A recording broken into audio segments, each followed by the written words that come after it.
want to do is actually download the software, Canvas Workspace. It's free software that you can use for your brother Scan and Cut. So once you've downloaded that, open that, and then you can open a new project just here. So you click on that. So the first thing we want to do is we want to make sure that the pattern piece will fit onto our mat. So I always start with the biggest mat, 12 by 24, even if I'm not going to use it. That way I know that the pattern is unlikely to shrink as I import it. So I use the biggest mat as possible.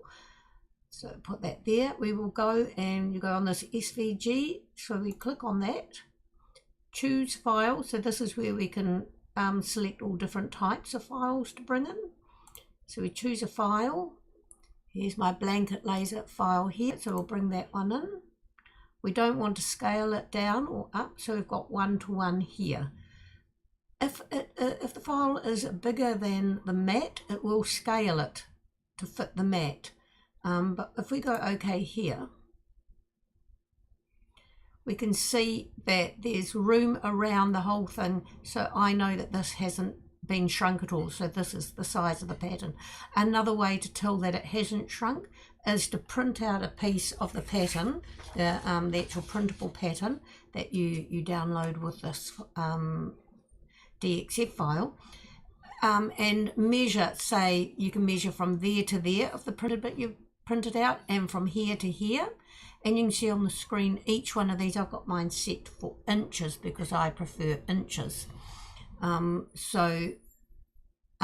printed out this piece of the pattern, and I measured it was slightly over 9 inches, and I've got 1, 2, 3, 4, 5, 6, 7, 8, 9 inches there, and it is slightly over the line there, and it could be slightly over the line there. So to me that is a good size, the size that we want it to be. So your next step, once you've done that, you go download, and we want to download to the computer. You can download to your cutter, but I prefer to the computer, and then I put it on a USB stick and put it in, so I've always got a file on hand. Right, okay, so I will close that, and we will close that, and then we will go and we'll look at the download. Right, so this is the file here. When you hover over it, you can see that it says file for scan and cut, the date and everything. You can see a little picture of it there. I can rename that blanket carry.